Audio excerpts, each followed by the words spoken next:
सुप्रभात, नमस्कार, वंदन बच्चों। ये क्लास 12th का प्रीवियस ईयर क्वेश्चन इतिहास का जो कि वेरी इम्पोर्टेंट एमसीक्यू होगा 2025 के लिए और 100% जो है ये क्वेश्चन आने वाला है। तो ये इस मॉडल पेपर को आप अवश्य जो है वीडियो के अंत तक देखिएगा। प्रश्न पहला, हड़प्पा किस नदी के किनारे अवस्थित है? सिंधु नदी, सतलुज, रावी या सरस्वती? तो आपका सही आंसर हो जाएगा रावी नदी के किनारे जो है हड़प्पा जो है या हड़प्पा सभ्यता जो है स्थित है। ठीक है ना। हड़प्पा सभ्यता की खोज जो है 1921 में की गई थी, है ना। और इसका जो खोज किया था पुरातात्विक दयाराम साहनी ने। कौन किया था? ठीक है, दयाराम साहनी द्वारा जो है हड़प्पा सभ्यता की खोज की गई थी और यह जो है पाकिस्तान के पंजाब प्रांत के मोंटगोमरी जिले में रावी नदी के किनारे बसा हुआ है। ठीक है, चलिए क्वेश्चन नंबर 2 में चलते हैं। विक्टोरिया टर्मिनल किस स्थापत्य शैली का उदाहरण है? आपके बीच ऑप्शन है नौ गॉथिक शैली, दूसरा है नौ शास्त्रीय शैली और तीसरा है इंडो सारा सैनिक शैली या इनमें से कोई नहीं। तो आपका आंसर सही हो जाएगा नौ गॉथिक शैली। ठीक है ना। और ये जो है मुंबई का Chhatrapati Shivaji terminal Victorian Gothic नूरद्वार वास्तुकला का एक बेहतरीन उदाहरण है। ठीक है ना। इस इमारत में भारतीय पारंपरिक वास्तुकला के तत्व भी शामिल है। इसे जो है ब्रिटिश वास्तुकार F.W. स्टीवंस ने डिजाइन किया था। किसका? विक्टोरिया टर्मिनल का। ठीक है ना। क्वेश्चन नंबर 3 में देखिए कि विजयनगर साम्राज्य की स्थापना कब हुई थी? आपके बीच ऑप्शन है 1332, 1336, 1342, 1347। ये क्वेश्चन विजयनगर से क्वेश्चन भी आएगा और विजयनगर जो है ये जो है तुंगभद्रा और कृष्णा नदी के दोआब क्षेत्र पर स्थित है और ये दक्षिण भारत में जो है स्थित है। विजयनगर साम्राज्य जो है तत्कालीन या वर्तमान जो है कर्नाटक राज्य में स्थित है और विजयनगर की स्थापना जो है बच्चों हरिहर और बुक्का नाम के दो भाई जो है किए थे और अपने पिता संगम के नाम पर संगम वंश की स्थापना किया था। ठीक है ना। और विजयनगर आपको मैंने जैसा कि बताया कि ये कृष्णा और तुंगभद्रा नदी के दोआब क्षेत्र पर स्थित है। इसको रायचूर दोआब भी कहा जाता है। ठीक है ना। साथ ही साथ ये भी जानते चलिए कि विजयनगर को हम्पी के नाम से भी जाना जाता था, है ना, यह जाना जाता है। इस विजयनगर में लमसम जो है 4 वंश शासन किया या शासक थे। ठीक है ना। कितने? 4, संगम वंश, सुलु वंश, तुलु वंश और अराबिदु वंश। ठीक है। चलिए क्वेश्चन नंबर 4 में आते हैं। महात्मा गांधी अफ्रीका से भारत कब लौटे थे? तो आपको पता होना चाहिए 9 जनवरी 1915 में। कब आए थे वो? तो 9 जनवरी। तो आपके बीच ऑप्शन क्या क्या है? 1910 है, 1912 है, 1915 है, 1917 है। तो ये हो जाएगा 1915। कब? तो 1915 के 9 जनवरी को। ठीक है ना। 9 जनवरी को उन्होंने वापस आया और वापस आने में जो है किनका रोल था उस समय?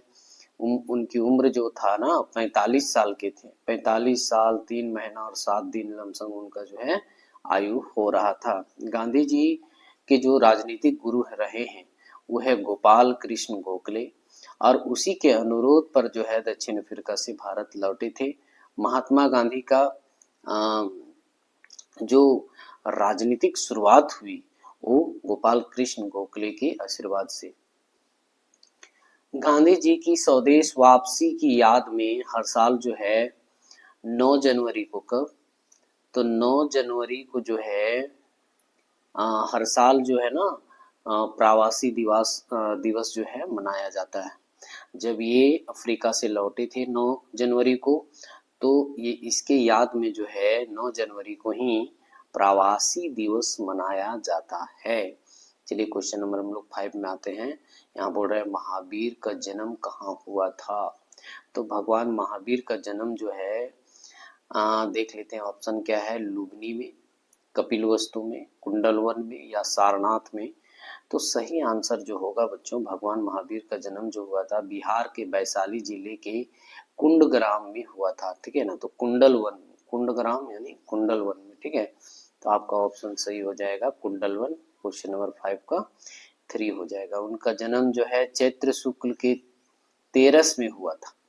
वे जैन धर्म के जो है 24वें और अंतिम तीर्थकार भी थे। महावीर जो हैं जैन धर्म के जो है 24वें और अंतिम तीर्थकर थे। उनका जन्म एक राजसी परिवार में हुआ, यानी बहुत ही बड़ा परिवार, राजा परिवार में हुआ था। उनके पिता सिद्धार्थ जो है क्षत्रियों के जंत्रिका कबीले के जो है मुखिया थे। उनकी माँ त्रिशिला, ठीक है, लिच्छवी जनजाति की थी। ये जानना है महावीर के बारे में, ठीक है। क्वेश्चन नंबर हम लोग 6 में आते हैं कि आयंगर व्यवस्था संबंधित थी। आपके बीच ऑप्शन है मुगल साम्राज्य से, बहमनी साम्राज्य से, विजयनगर से या दिल्ली से। तो आपका ये जो सही आंसर हो जाएगा वो विजयनगर से। आयंगर की व्यवस्था जो है विजयनगर साम्राज्य से, ये ग्रामीण प्रशासन के लिए जुड़ी थी, ठीक है ना। आयंगर की व्यवस्था जो थी विजयनगर के साम्राज्य में ग्रामीण प्रशासन से संबंधित है। इन गांवों के प्रशासन के लिए 12 अधिकारी चुने जाते थे। कितने अधिकारी? तो 12 अधिकारी जो चुने जाते थे, है ना, या नियुक्त किया जाता था, उन्हें सामूहिक रूप से जो है आयंगर कहा जाता था, ठीक है। अब क्वेश्चन नंबर 7 में आइए, बोलता है संविधान सभा के अस्थायी अध्यक्ष कौन थे। ये बहुत इंपॉर्टेंट क्वेश्चन है, हालांकि ये पॉलिटिकल साइंस का क्वेश्चन है। संविधान सभा के जो अस्थायी जो बने, वो बने डॉक्टर राजेंद्र प्रसाद बने थे। कौन बने थे? डॉक्टर राजेंद्र प्रसाद। और अस्थायी सदस्य जो है, अस्थायी अध्यक्ष जो है डॉक्टर SN सिन्हा को, यानी सच्चिदानंद सिन्हा को जो है अस्थायी बनाया गया था। लेकिन यहाँ पूछ रहा अस्थायी बोल रहा है, तो आपको डॉक्टर राजेंद्र प्रसाद, इनको जो है 11 दिसंबर को, कब? 11 दिसंबर 1946 को जो है अस्थायी जो है अध्यक्ष चुना गया था और हरेंद्र कुमार मुखर्जी को उपाध्यक्ष निर्वाचित किया गया था, ठीक है ना। डॉक्टर राजेंद्र प्रसाद को 11 दिसंबर को अध्यक्ष चुना गया, वो भी अस्थायी, और उपाध्यक्ष जो चुना गया था हरेंद्र कुमार मुखर्जी को चुना गया था, ठीक है। ये क्वेश्चन याद रखना है। भारत के राष्ट्रीय गान कौन सा है? तो आपके बीच ऑप्शन है वंदे मातरम, सारे जहां से अच्छा, हिंद देश का प्यारा झंडा या जनगण मन। तो ये आपको राष्ट्रीय गान जो है बच्चों जनगण मन होगा। कौन होगा? जनगण। ये आंसर का आप ज्यादा टेंशन नहीं लीजिए। देखिए यहाँ आंसर क्या दिया हुआ है, 1 दिया हुआ है ना, 1 दिया हुआ है, जबकि 1 गलत है। तो ये जो है मॉडल पेपर जो बनाया है, लेकिन बहुत सारा जो है क्वेश्चन गलत है, इसलिए आप जो है जो मैं बता रहा हूँ उस पर जो आप ध्यान बनाए रखें। भारत के राष्ट्रीय गान कौन सा है? तो जनगण मन अधिनायक है, ठीक है ना। और इसे जो है नोबेल पुरस्कार विजेता रविंद्रनाथ टैगोर ने लिखा है। जनगण मन कौन लिखा है? तो रविंद्रनाथ टैगोर, ठीक है। रविंद्रनाथ टैगोर जो है इन गाना को जो है लिखे। और ये जो है गाना जो है भारत जो है कब एक्सेप्ट किया था? 24 जनवरी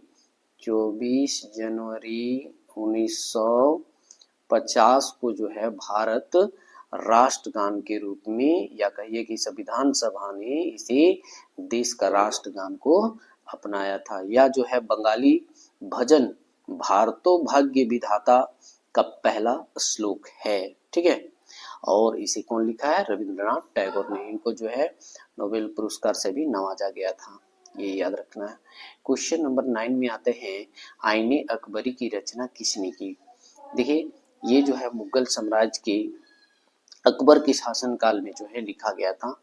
और आपके बीच है अबुल फजल लिखा था, या बदायूनी लिखा था, इब्न बतूता या अलबिरूनी। ये जो अलबिरूनी, इब्न बतूता या अलबिरूनी या बदायूनी, ये सब जो है ना विदेशी यात्री थे। तो इसको जो लिखा है बच्चों, ये अबुल फजल ने लिखा है। तो आपका ऑप्शन हो जाएगा 1 हो जाएगा।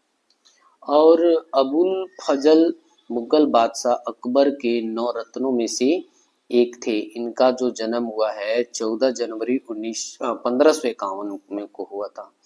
अबुल फजल का जो जन्म हुआ था कब हुआ था, तो 14 जनवरी, ठीक है, 1551 में जो है हुआ था। कहाँ, आगरा में, ठीक है ना, आगरा में हुआ था।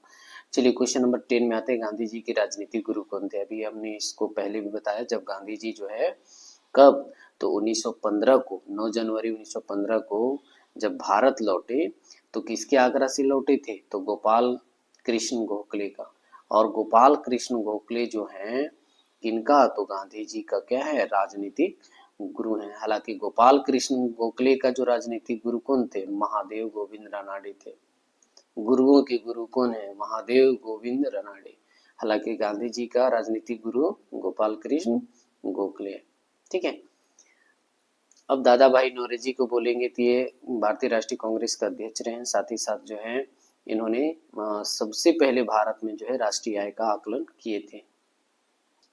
अगर हम लोग गोपाल कृष्ण गोखले के बारे में विस्तार जानना चाहे तो भारत के स्वतंत्रता सेनानी, समाज सेवी, साथ ही विचारक और सुधारक भी थे, ठीक है ना। और महादेव गोविंद रानाडे के शिष्य थे, कौन, गोपाल कृष्ण गोखले, ठीक है ना।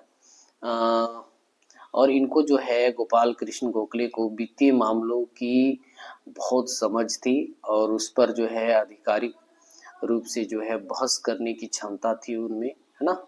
और इनको जो है भारत का ग्लेडस्टोन के नाम से जाना जाता है। किनको, गोपाल कृष्ण गोखले को ग्लेडस्टोन के नाम से भी जाना जाता है।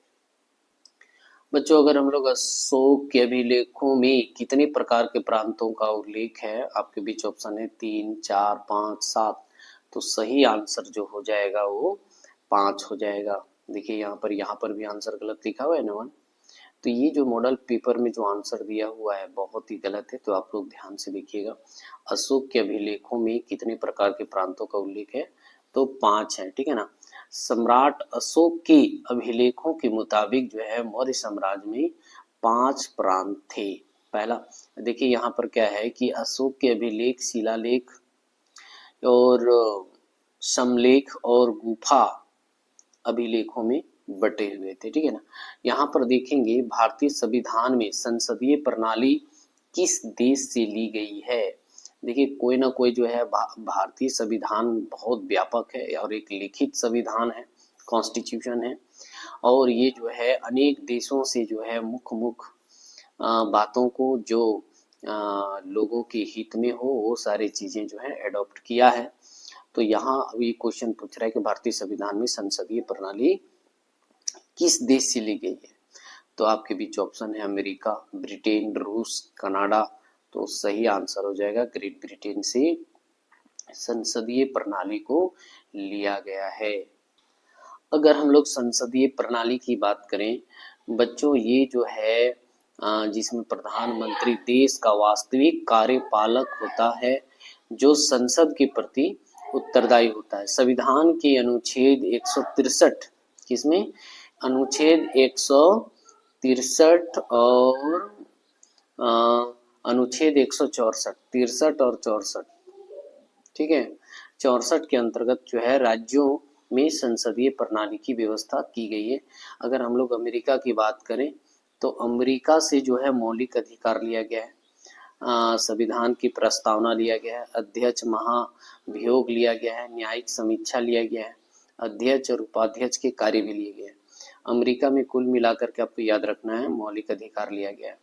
अगर हम लोग रूस की बात करें तो यहाँ जो है मौलिक कर्तव्य से लिया गया, यानी मौलिक कर्तव्य जो है अधिकार, अमेरिका से मौलिक अधिकार और रूस से मौलिक कर्तव्य लिया गया। अगर हम लोग कनाडा की बात करेंगे तो यहाँ संघीय ढांचा जो है लिया गया है, कनाडा से जो है संघीय ढांचा को लिया गया है, ठीक है ना। केंद्र और राज्यों के बीच जो है शक्तियों के बंटवारा या विभाजन को भी लिया गया है। राज्यपाल की नियुक्ति भी जो है कनाडा से लिया गया है, ठीक है ना। अब यहाँ पर देख सकते हैं हम लोग क्वेश्चन नंबर 13, फूट डालकर विजय प्राप्त करने का कार्य जो है सर्वप्रथम किस राजा ने किया था। आपके बीच ऑप्शन है समुद्रगुप्त, चंद्रगुप्त मौर्य और अजातशत्रु या अशोक, ठीक है। तो सही मायने में हो जाएगा आपका सही आंसर अजात शत्रु, ऑप्शन 3 हो जाएगा। ये मौर्य वंश के राजा भी हुआ करते थे, है ना। अजातशत्रु मगध साम्राज्य का एक प्रतापी सम्राट भी थे, ठीक है ना। क्वेश्चन नंबर 14 में आते हैं हम लोग। यहाँ बोलता है कि भारतीय राष्ट्रीय कांग्रेस की संस्थापक कौन था। आपके बीच ऑप्शन है W C. Banerjee, Lord Dufferin, M.O. Hume, यहाँ धूम लिख दिया, हुम होगा, महात्मा गांधी। तो देखिए भारतीय राष्ट्रीय कांग्रेस का संस्थापक जो है एक्चुअल में एलन ऑक्टेवियन ह्यूम को माना जाता है। इनको जो है भारतीय राष्ट्रीय कांग्रेस का स्थापना के समय महासचिव के रूप में थे और अध्यक्ष के रूप में थे डब्ल्यू.सी. बनर्जी, ठीक है। बोमेश चंद्र बनर्जी को जो है अध्यक्ष के रूप में चुना गया था और महासचिव के रूप में एलन ऑक्टेवियन ह्यूम को चुना गया था। उस समय जो वायसराय कहिए लॉर्ड डफरिन जो था, ये जो है उस समय ब्रिटिश के गवर्नर थे और महासचिव के रूप में एलन ऑक्टेवियन ह्यूम और अध्यक्ष के रूप में बोमेश चंद्र बनर्जी थे, ठीक है ना। हालांकि जो है भारतीय राष्ट्रीय कांग्रेस की जो स्थापना की बात है तो ये जो है 28 दिसंबर कब 28 दिसंबर 1885 को जो है स्थापना हुआ था, ठीक है ना। 28 दिसंबर 1885 को, ठीक है। और उस बैठक में जो था लमसम 72 लमसम जो है 72 सदस्य जो है शामिल थे और ये मुंबई में स्थापित किया गया था, ठीक है। और चलिए क्वेश्चन नंबर हम लोग 15 में आते हैं। सिंधु घाटी सभ्यता में समाज का स्वरूप क्या था। मातृ सत्तात्मक, पितृ सत्तात्मक, 1 और 2 दोनों, है ना, 1 और 2 दोनों, इनमें से कोई नहीं। तो यहाँ देखिए सिंधु घाटी सभ्यता जो है में जो है मातृ सत्तात्मक जो है प्रथा था। यह समाज 4 वर्गों में बटा था, विद्वान, योद्धा, व्यापारी और श्रमिक के रूप में जो है बटा हुआ था और वहां जो है मातृ सत्तात्मक प्रथा का जो है स्वरूप था, ठीक है।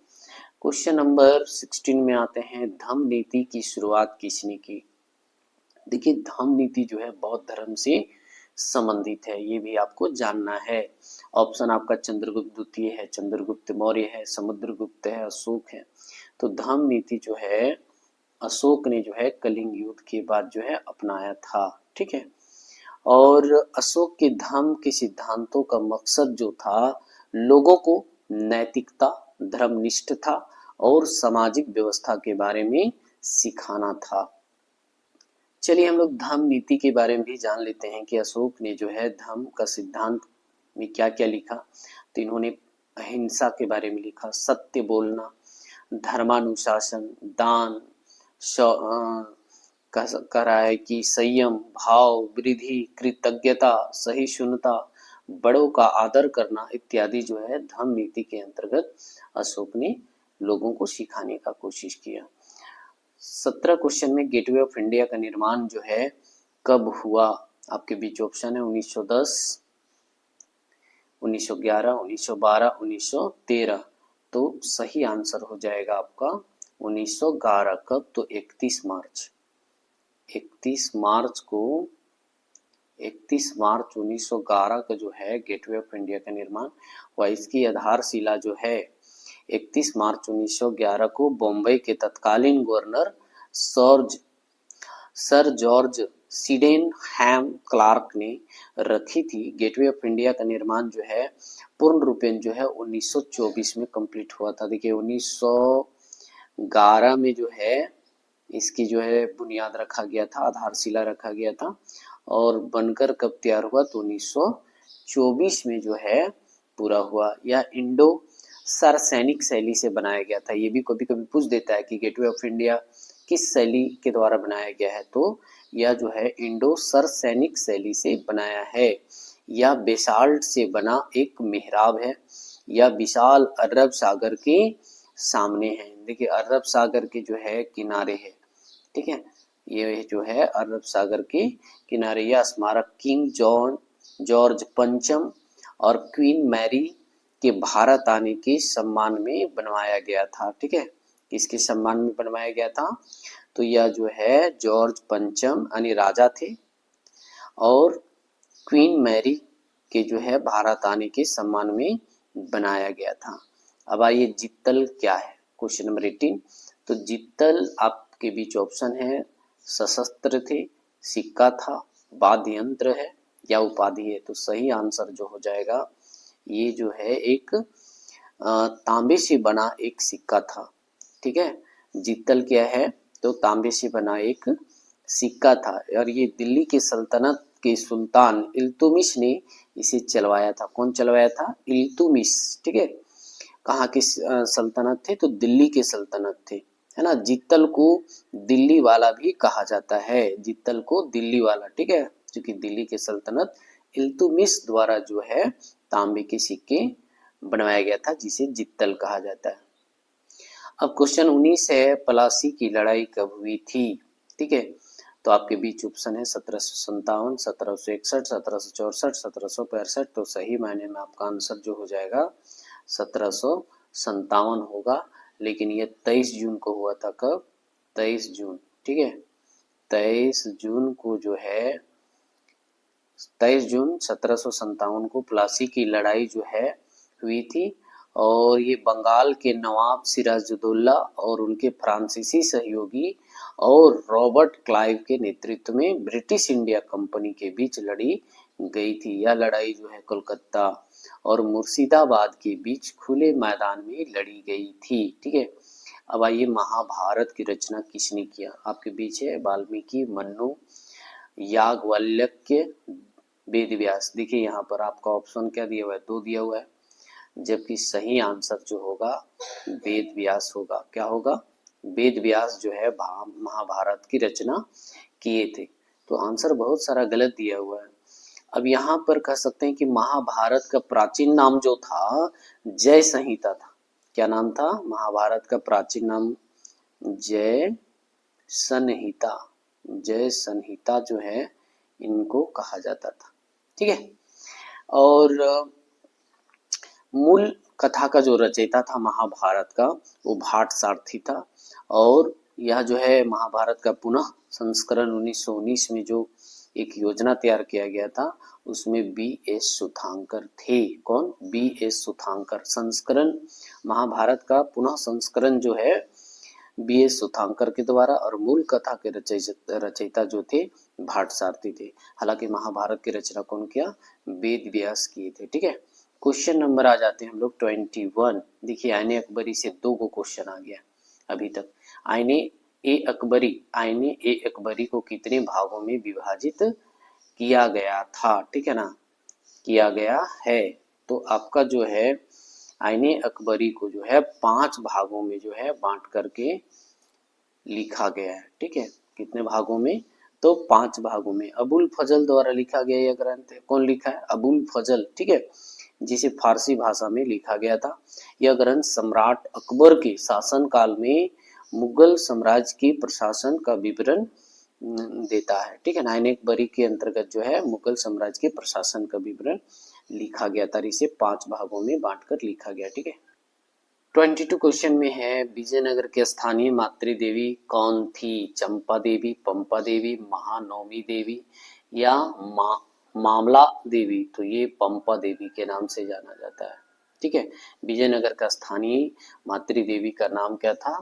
पंपा देवी। विजयनगर को हम्पी के नाम से भी जाना जाता था। विजयनगर को जो है हम्पी के नाम से जाना जाता था। विजयनगर की स्थापना जो हुई थी 1336 ईस्वी में हरिहर और बुक्का 2 भाइयों ने संगम वंश का जो है स्थापना किया। हालांकि विजयनगर जो है कृष्णा नदी और तुंगभद्रा नदी के दोआब क्षेत्र में जो है स्थित है और वर्तमान में जो है ये कर्नाटक में है। ठीक है, अब यहाँ पर देख सकते हैं कि दामिन एक को, देखिए यहाँ पर क्वेश्चन नंबर 23 में दामिन एक को कहा जाता है कोल क्षेत्र, पहाड़िया क्षेत्र, कोल्हान क्षेत्र या संथाल क्षेत्र। तो मैं आपको बता दूं कि झारखंड के साहेबगंज, कहाँ? झारखंड के एक साहेबगंज जिला है, पाकुड़ और गोड्डा जिलों में जिले के इलाके को कहा जाता है, या राजमहल के पहाड़ी के आसपास के क्षेत्र को कहा जाता है पहाड़ी क्षेत्र।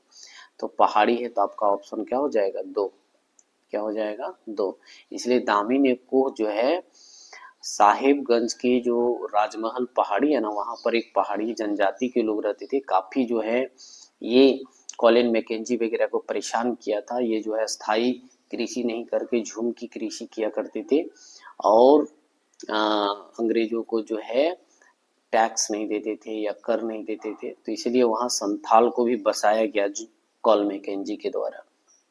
तो यहाँ दामिनी को जो है पहाड़ी क्षेत्र को कहा जाता है। ठीक है, 24 क्वेश्चन में आते हैं, भारत में प्रचलित सती प्रथा का उल्लेख किस विदेशी यात्री ने किया था? फर्सोबर्नियर, अल बिरूनी, इबन बतूता या मसूदी ने?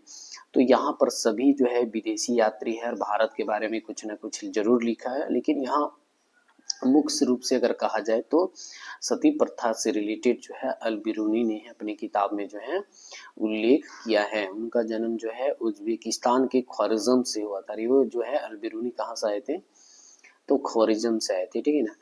25 क्वेश्चन में आते हैं, बंगाल का विभाजन कब हुआ?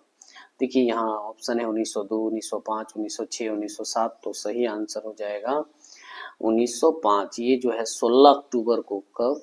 तो 16 अक्टूबर 1905 को जो है इसे बंग भंग के द्वारा जो यानी कह सकते हैं बंग भंग, यानी बंगाल के विभाजन को बंग भंग के नाम से भी जाना जाता है। भारत की तत्कालीन वायसराय लॉर्ड कर्जन कौन? बंगाल विभाजन तो लॉर्ड कर्जन, ये याद रखना है। लॉर्ड कर्जन के जो है ने जो है बंगाल को 2 हिस्सों में बांटने का फैसला लिया था। अगर भारत की बात करें तो माउंटबेटन। ठीक है, भारत और पाकिस्तान को जो विभाजन किया है वो लॉर्ड बेटन ने किया है। बंगाल का विभाजन कौन किया है? लॉर्ड कर्जन किया है। चलिए 26 क्वेश्चन में आते हैं, फोर्ट सेंट जॉर्ज की स्थापना कहाँ हुई? आपके बीच है कलकत्ता, सूरत, मुंबई या मद्रास। देखिए फोर्ट सेंट जॉर्ज का जो है मद्रास यानी चेन्नई में हुआ था। कहाँ हुआ है? चेन्नई में। ब्रिटिश इंडिया कंपनी ने की थी। यह भारत में अंग्रेजों द्वारा बनाया गया पहला किला है। इसे साल 1644 में बनवाया गया था। फोर्ट सेंट जॉर्ज का जो है निर्माण हुआ है वो वर्ष 1644 ईस्वी में जो है किया गया। कब? तो साल 1644 में। कहाँ बनाया गया? मद्रास। और फोर्ट सेंट जॉर्ज की स्थापना कौन किया? तो ब्रिटिश इंडिया कंपनी का किया था। ठीक है ना। क्वेश्चन नंबर 27 में आते हैं, ऑपरेशन पोलो के द्वारा किस देशी रियासत को भारतीय संघ का अंग बनाया गया?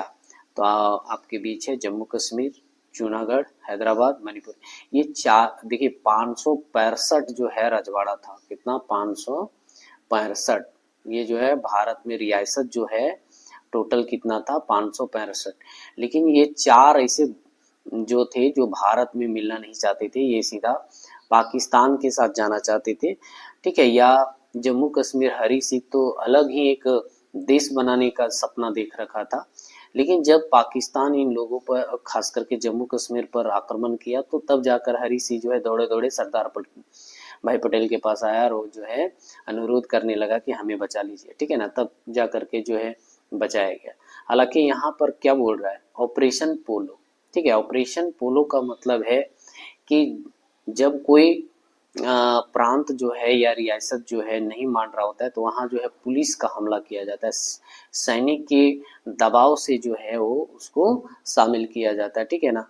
तो इसका जो है सही आंसर हो जाएगा आपका हैदराबाद। क्या होगा?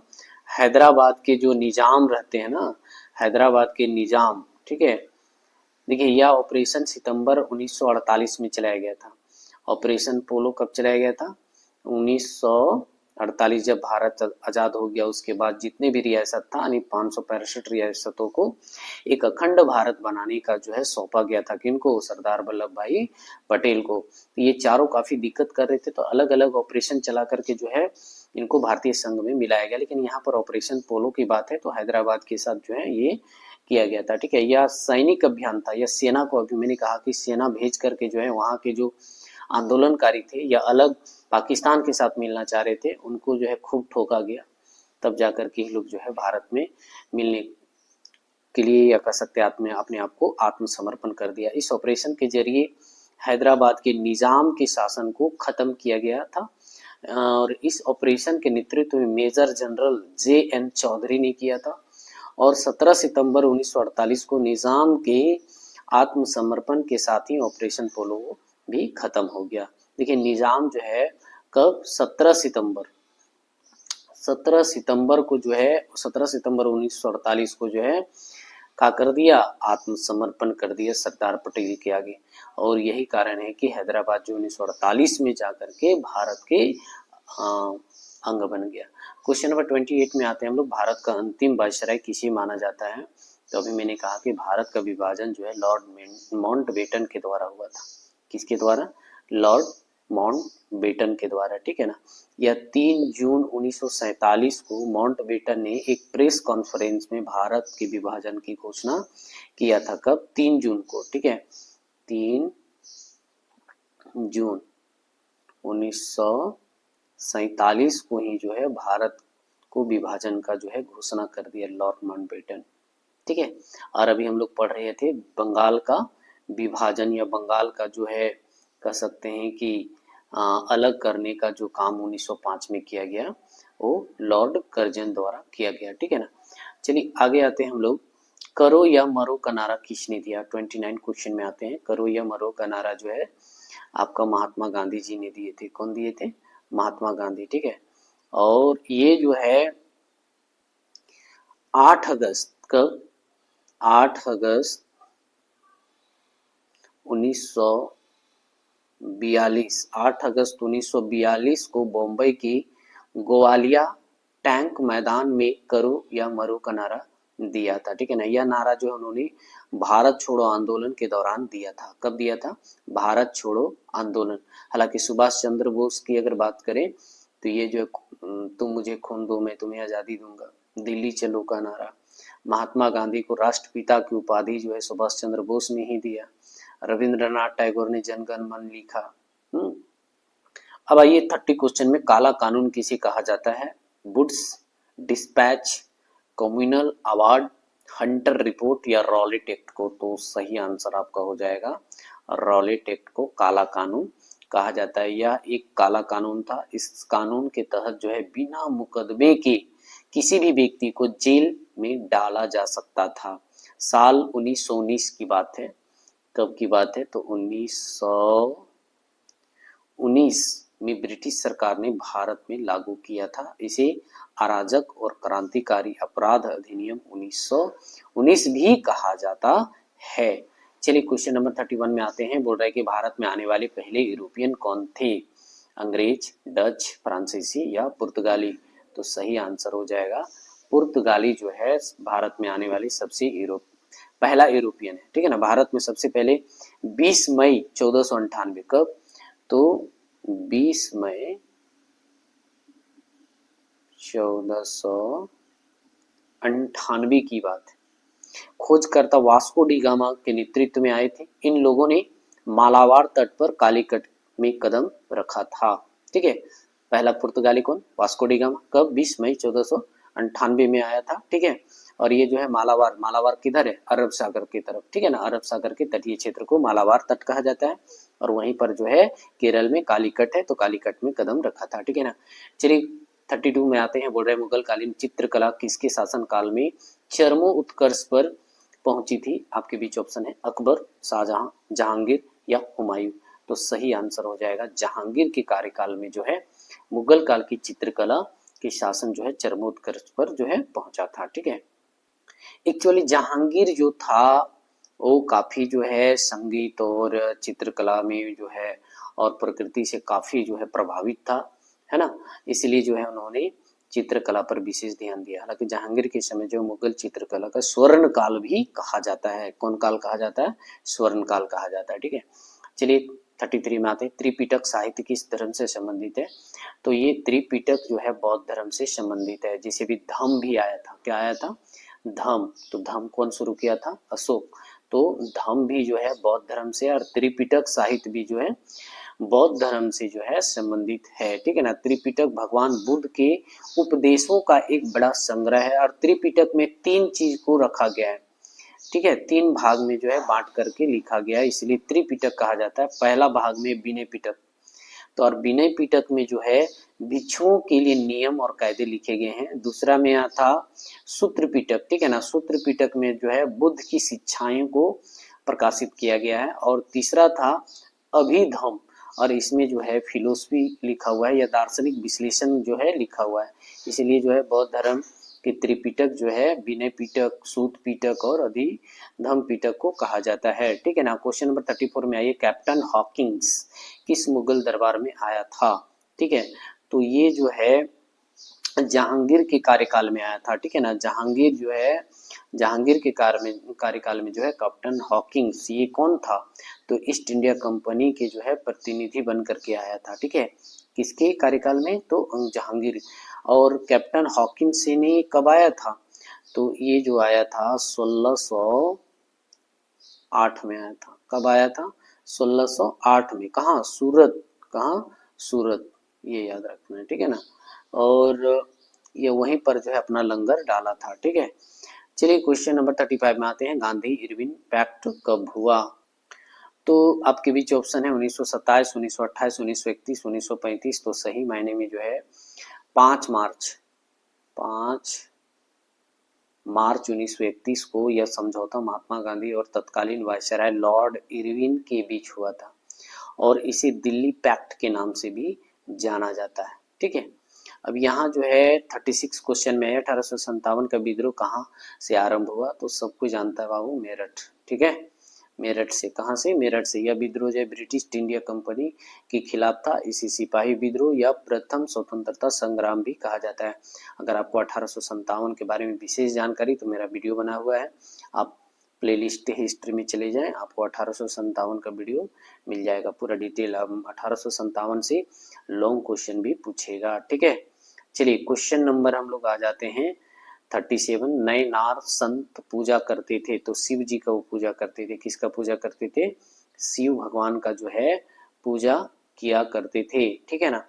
वे दक्षिण भारत के तमिलनाडु में रहने वाले थे, और ये साधु जो है घुमक्कड़ थे। कैसा थे, नैनार जो संत थे वो घुमक्कड़ थे, और शिव भगवान का पूजा करते थे। घर घर जाकर के शिव भगवान के भजन गाया करते थे, उनके अच्छाइयों के बारे में लोगों को बताते थे, ठीक है।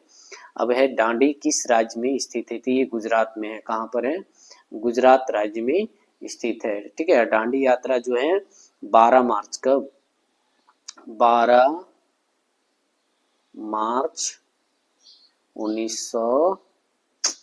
1930 को, ठीक है ना। कब, तो 1930 को जो है साबरमती आश्रम से शुरू की गई थी। किसको, दांडी यात्रा को, ठीक है। अंग्रेजों के खिलाफ जो है नमक बनाने का जो कानून था उसको तोड़ दिया था, कौन, महात्मा गांधी ने। तो बच्चों इस तरह जो है आप देखें कि कैसे जो है वेरी वेरी इंपॉर्टेंट आप सभी के, इसमें से क्वेश्चन तो 100% आना तय है। तो आप लोग जो है ध्यान से देखिए, ठीक है, और एग्जाम पर फॉलो करें।